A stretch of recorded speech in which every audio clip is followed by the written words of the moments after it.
Hello everybody, hope you're all well, and thanks very much for all the support with my videos. I'm very grateful, and thanks to everybody who has subscribed to my YouTube channel. Today I want to speak about the blatant classism in Ireland around the immigration issue. We've seen the protests in Coolock escalate over the last number of days from a working class community that is completely disadvantaged, left behind by political policies. Huge deprivation, huge amounts of unemployment, and huge amounts of lack of basic public social services such as housing, healthcare, employment, basic issues are lacking. And there's been next to no engagement, consultation with the community around this. Now this has been a flagrant breach of our basic democratic rights to be involved in the planning process, and in our community rights to be involved in the planning process. Because in 2023 they changed the legislation where any facility that was used as an immigration centre was not liable to the planning laws. So this was all circumvented. And where people previously, for instance, could make submissions, observations or objections to any building or facility that was being built in their area, or change of use or so forth as well. A neighbour putting up a wall extension could be objected, but yet when they're putting over 500 people into a paint factory, this cannot be objected because there's too much money to be made by the commercial property owners. All of our public money, might I add, to be transferred into their pockets rather than having a proper planning process. And then we lead to so-called engagement with the so-called community engagement team. It should be a community disengagement team with the Department of Disintegration rather, with Rodrigo Gorman, the new Green Party leader, at the helm. It's absolutely just scandalous, but it shows you the anti-democratic nature of this system. Even when you do make a submission, for instance, to your local authority, it costs up to €20 around a submission for a basic planning objection or submission. And in the context of this, you still have an opportunity, if the permission is granted by the local authority, to appeal to the planning authority, which is the Bord Pleanála, which is the final arbiter, before you can go to the High Court and perhaps even take it all the way to Europe. So it's a long, drawn-out process, goes through a lot of the institutions, takes a significant period of time. But no, when it comes to working class communities being told to put up and shut up because of this anti-democratic nature of the system around immigration. And as well, there's no end of money for this industry. As I've said, the commercial property owners are making huge amounts of money. The employers are making huge amounts of money also as well through cheap labour, and it's pushing down on the conditions of ordinary working class people. There seems to be a bottomless pit of money for this industry, but then when it comes to basic other social services and public services, there is no money available. Now this is always the way when somebody is to profit from the misery of what is going on in Irish society and who they really serve. This year it's estimated up to 30,000 people will come under the international protection system. That's added to the 100,000 plus Ukrainians. And there are plans for 30 major centres to be built. More industrial scale direct provision centres where it's going to be loads of money again for the super rich. Currently there's 2,400 without accommodation. And again, it's going to be foisted more upon working class communities. But I want to focus on the political response as well, because again, it's been an attack on ordinary people. The Taoiseach himself has made comments to say it was thuggery and all of this no veto for communities, all this type of nonsense. Doesn't remark, or the media doesn't challenge him on the anti-democratic nature of this system, compared to when a man a number of months ago was threatened with being jailed for building a log cabin on his property. There you have Ireland. One rule for the super rich, another rule for the ordinary person. And not to mention the political and the Gardaí response, over the top antics by the Gardaí. Why isn't it all being recalled It's bare minimum to discuss these issues. Why isn't the Garda Commissioner, the Minister for Justice, being brought before Dáil Éireann to end the Oireachtas committees? It's not happening, is it? Not being held to account. And why isn't the Taoiseach being brought into this either as well?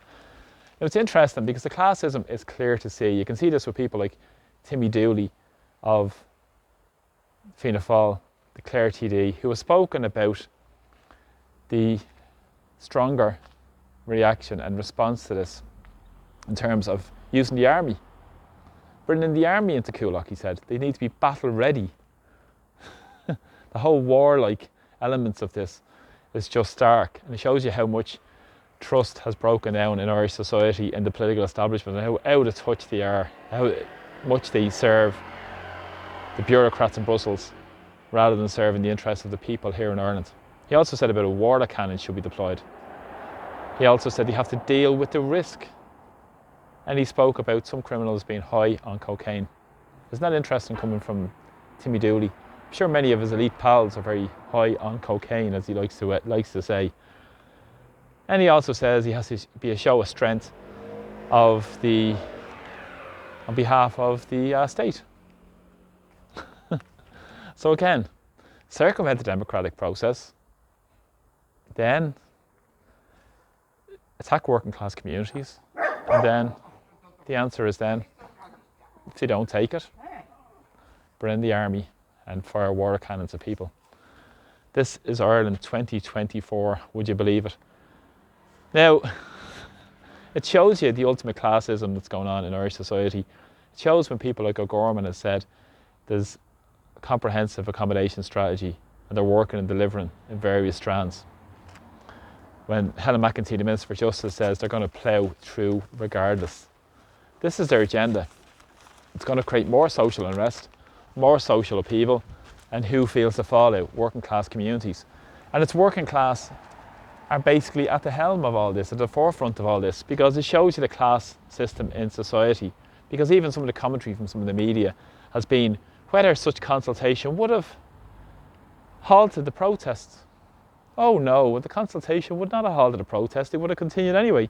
Well, maybe if the system wasn't so skewed towards favouring the super rich and wealthy in Irish society, where the top 1% have over 36% of the wealth, then perhaps, and the corporations weren't being bent over backwards to be facilitators of profit massively, companies like Tetrarch Capital making a fortune from the misery of others, maybe perhaps consultation would help.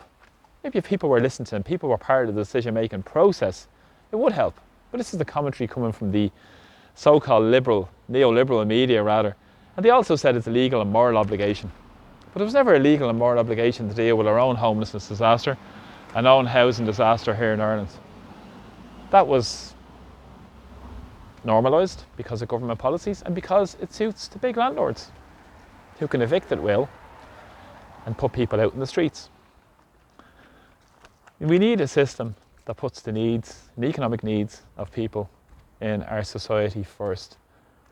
It has to be interwoven with a drive and a struggle for a proper system based on the interests of working class people, and tackle the ones who are fundamentally behind these crises and who profit from the immigration industry and who profit from the misery of others. So rather than base any protests on hate, on division,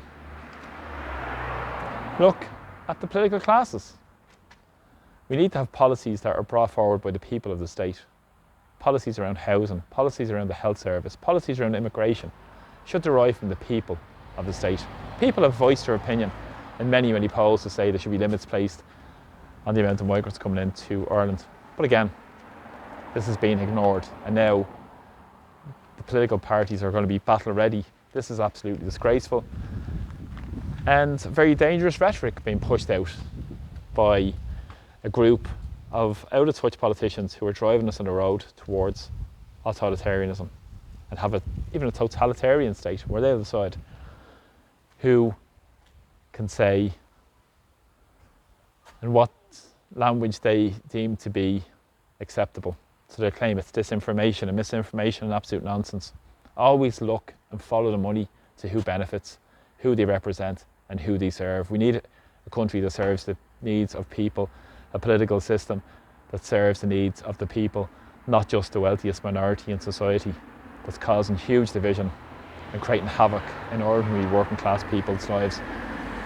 Around Coolock today and up and down the country, and build a country that we're proud of, build a country that puts the economic needs and social needs of ordinary people first. Thanks for all the support on my videos. Please, if you like my videos, please press subscribe to my YouTube channel.